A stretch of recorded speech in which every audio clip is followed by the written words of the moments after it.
What's going on, everybody? Welcome back to Talk Sports with Jake. Hope we're all doing well. We on Zoom until further notice, as I mentioned on Monday. Well, obviously, was no show yesterday, but we are back today. Let's get into it. Stanley Cup final came to a close last night. Florida Panthers cruised past the Edmonton Oilers 5-1 in Game 6. They win the series in 6, winning their second straight Cup final. Of course, both this year and last year being against the Edmonton Oilers. 4 goals in the game for Sam Reinhart. That guy has emerged one of the league's best players, one of the league's best goal scorers on the man advantage. I don't know if there's anyone better. 28 saves from Sergei Bobrovsky. We'll say last year's playoff run was better, but he stepped up in the Stanley Cup final, as he always does when the game is on the line. Florida, their team is so tough to beat. Not only do they have 4 legit lines that can beat you, they are very solid on the back end. You got Aaron Ekblad, who's really good, and Mr. Reinen, and Gustav Forsling. You got Seth Jones is another piece you have over there. This team is already a really tough team. And then you bring in Brad Marchand, who's still a very good player. Obviously former Stanley Cup champion. The fact that their Angel teams let Florida get him the trade deadline. Now, can't believe Boston traded to Florida too. Like, again, they ended up getting a first round pick out of it. They a conditional third ended up being the first because Florida won the playoff rounds, obviously. But come on, send them anywhere else. Carolina, somewhere else. Come on. Just also something else. This team has got really good size as well. That's very important in the postseason. And they're tough. And they're built to win the postseason, the NHL postseason. They're tough. Marchand, dickhead, but just incredible player. Relentless offensively, plays both ends of the ice. Tough to deal with. Sam Bennett, I get he's a scooch, but that guy is a dog. He's going to get a huge contract in free agency. Marchand should get something decent too. He's obviously on the older side, so won't get 5-6 years, obviously, but on like a 1-2 year deal, I think he will get his money as well. Sam Bennett, same thing. Having those two guys, and you have Matthew Tkachuk again. He's a scotch, but that guy is an incredible hockey player, one of the league's best. Does it on both ends. Good for 30, 40 goals, 100 points. Plays the back end. He is really, really tough to play against. They got a lot of guys like that. And Sergei Bobrovsky, say what you want about the 10 or $11 million a year that he makes and how his career started in Florida. Where you rank him in the goalies in the league, but games on the line in the postseason, that's the guy I want. Outside of Connor Hellebuyck, he is the best goalie in the NHL to me just because of how clutch he's been. And in the playoffs, I haven't seen the guy do what he's done in the playoffs these last couple of years. There's very few names I've seen do that recently. The guy's a dog in the playoffs. Again, the contract on paper maybe isn't the best ever, but if playoff clinching game, he's in net, I'm good. Give me a couple goals, play somewhat well in front of them, we're good. But the Florida team is too good. Edmonton, they gotta get a goalie. If you're going into Game 6 of the Stanley Cup Final and you're still not sure who your goalie is, and you never had one, Stuart Skinner is a fine-ish starter, an average starter, fine 1B, good number 2 goalie. He's not a different nigger. He's not a Stanley Cup winning goalie. Hal Pickard, same thing. He's kind of rejuvenated his career in Edmonton. Came up in Colorado. So not really bad Colorado. Only had 47 points. Was serviceable for how bad that team was. They kind of bounced around. Was in the minors for a couple of years. Last year, Edmonton gave him a chance. He did a good job as the backup goalie last year. Took over the starting role for the most part this year. He started in the beginning of the playoffs. Wasn't playing great, but Edmonton was doing enough to win games. He gets hurt. They go with Skinner.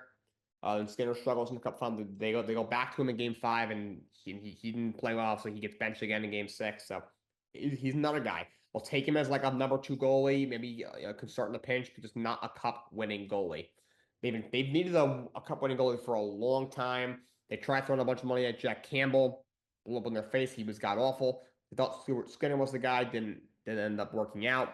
They thought maybe Calvin Pickard. They seem to have rebooted his career last year. Maybe give him a chance to start. Just not good enough. They need to get a goalie. Connor McDavid is the best player in hockey. He's amazing. Leon Draisaitl is, to me, second best player in hockey. He's outstanding. You have a lot of other good pieces over there. Ryan Nugent-Hopkins, Evander Kane, Corey Perry's 4 years old, still a really good player. Future Hall of Famer.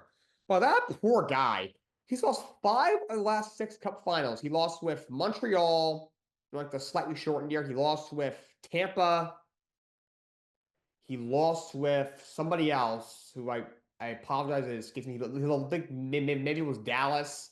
And he's lost back to back of Edmonton. Five of the last six Cup finals he's been in on three different teams, three or four different teams, and he's lost all five. That's just that poor guy. Guy was an absolute stud in Anaheim for a long time, even down the stretch, kind of hopping from team to team. You know, even at 40 years old, he's still a good player. Still a guy who's giving you 12, 15 goals, 35 points, still an impact in the postseason. He's going to be in the Hall of Fame one day, but I think he won a cup in Anaheim years ago as well. But poor guy. He's lost five of the last six cup finals with like four different teams. That's poor guy. But they have other pieces, on the back end, they have some talented defensemen offensively. Darnell Nurse, I would say he's not much of an impact on the back end, which is something they need to work on. But offensively, he's very talented. I would say, Cody Ceci isn't a bad player. Matisse Ekholm's a good player. They definitely miss Zach Hyman in this series. Not only is he a guy that can give you 30, 40 goals and 100 points, great player. He back checks as well. Really good players. Merged one of the league's best players. He's probably their third best player outside of McDavid and Draisaitl, the two best players in hockey. I would take him over Randy Jahopka, who's also a great player. But just they made one more piece on the back end. They have some defensemen there, but just especially when your best one is probably Darnell Nurse, and he just doesn't do enough on the back end. Simply doesn't. And they gotta get a goalie. They have to get a legit goalie. I'm not sure who's going to be available. Obviously, we thought this goalie trade was going to be loaded. But Jeremy Swayman gets his extension. Obviously, Igor gets his extension. Now you're like, who's really left? I'm not sure. I'll have to look at the Enter free agency before I am going to do something with that. As kind of talk about that a little bit. I'm assuming Enter free agency starts sooner rather than later, obviously. But they got to get somebody else in that because Stewart's their talent picker. The fact that goalie Canada has been to back-to-back Cup finals is honestly a miracle. Like that's crazy. But Florida Panthers, don't like them, but they're an amazing team. Congrats to them. They are, for the second year in a row, 10th time ever in NHL history, the back-to-back Stanley Cup champion. And of course, that is, in this case, the Florida Panthers. Moving forward, NBA Finals, Game 5 was on Monday. Found like it past the Pacers, 120 to 109. 40 points for Jane Williams. Huge game for him. 28 for Siakam in the loss. Thunder played really well. Had control for most of that game.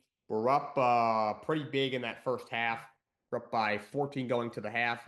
Indiana, they love those comebacks. They made it a game going into the fourth. I think they were down 8 going to the fourth, but Thunder hang on. Jalen Williams put the team on his back. 40 burger for him. He's such a great player. They're very underrated. He might be the best number 2 option in the league. Maybe outside of Jaylen Brown in Boston. But OKC went 120 to 109. They're 1 win away from their first NBA championship since they moved to Oklahoma City. They won more one in Seattle. So Supersonics in 1979. But the closest they've gotten, they were in the finals 1 year in Seattle with Gary Payton and Sean Kemp and all those boys. Lost to Jordan in the 90s. Since they moved to OKC, outside of, 2010 or 2012 or 2013, they lost to LeBron, the Heat, and waiting for Chris Bosh. Other than that, they've had a conference finals appearance here and there, obviously 2015, last year with Kevin Durant. 3-1 in Golden State, and then they choked it away. And last year had the league's best record, but he losing the semis, conference semis to Dallas. But this is obviously the closest they've gotten. They are 1 win away as tomorrow night, because you got the extra day because of the travel day. Game 6 at 8:30 on ABC tomorrow. That's really the only other thing on now for sports in terms of outside of baseball. The NHL done, but Game 6 will be tomorrow in Indianapolis. OKC will look to clinch their first NBA championship in Oklahoma City. Indiana trying to force a Game 7. We had a smoke trade in the NBA, really just involving draft picks. Pelicans send Indiana Pacers their own first-round pick back that they had acquired in an older trade next year, and the Pacers give Pelicans their first rounder this year, which is pick 23. And Pelicans, they already own, I think, 7. So yeah, pick 7 and 20 in this year's draft. They get the rights to Mojave King. I don't know who that is, but he's never played a game in the NBA in his career. But this is basically a swap. 23rd pick, you're not going to get anything special. Indiana's team is so deep. The only guy I believe is not under contract that's a legit rotational piece for them is Miles Turner, who I'd be shocked if he doesn't resign. Anyway, plus you're getting Isaiah Jackson back next year behind him at the same position. I'm assuming he'll be back as well. Shouldn't cost a whole lot. And they probably figured not much of a point of using that pick. It gives them their first back next year, gives them an extra pick. Next year, they can do what they want with that. And maybe if you don't win a championship next year, and you think, all right, we need to make a move, a second apron's coming, it's creeping up on us, they can use that pick, the other picks that they have. They have a decent amount of picks to go out and get whoever is going to be available at this time, maybe after next year, who knows. My guess is the big name obviously available are two biggest names are Giannis and Kevin Durant. I would imagine the big name for the trade candidate is probably Devin Booker. It doesn't look like he's getting moved this offseason. If I was Devin Booker, I would be going insane for just how poorly Phoenix has built around him. I honestly think he's just as talented as Shai Gilgeous-Alexander.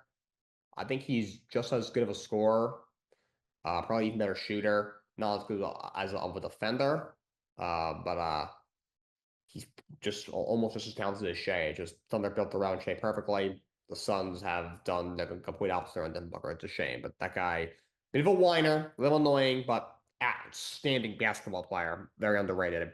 And it's been great in the postseason when he's been there. The problem with the team's been so bad, he never goes to the playoffs besides the last bunch of years. Yeah, you're in the finals 1 year, a couple of WCF appearances. They come short, but that'll probably be a name next year. Maybe they go out and get him. I don't know. Also, that's still a year or two away, but Pacers make that move and get that draft pick back. And before we move on to the closing segment, the Baltimore Ravens make a move in the NFL. They signed Jaire Alexander a year for $6 million. I think this is a good deal for the Ravens. Jaire has his nicks. He's always hurt. He has 3 of the last 4 years. He hasn't even gotten close to playing a full season. I think 7 games less than 3 of the last 4 years each season. But when this guy is healthy, he's still a very good corner. That torn ACL has done a bit of an impact on him. He's not going to, even though he's still only 27, 28 years old, I don't expect him to be a first-team All-Pro like he was 3 or 4 years ago. But when healthy, he's still one of the better corners in the league. Ravens ruining a number 2 corner. Humphrey's still a very good corner, even though he's getting a bit older. Jaire, who went healthy, still very good. You have Julia Woozy there. Excellent slot corner and Nate Wiggins. A lot of playmakers on my defense for John Harbaugh. This is a really good move for the Ravens. Not a lot of risk. A lot of upside. Jaire Alexander being left go by the Packers is now a Baltimore Raven a year for $6 million. Let's recap Monday Night Raw to close this thing out today. So, opened up a show with EO Sky. We'll open it with Liv Morgan and Dom, and EO Sky came out. Looks like she wants a title shot. Some unfortunate news on that end coming up a little bit later in this segment. Then he had a triple threat match for the fatal 4-way.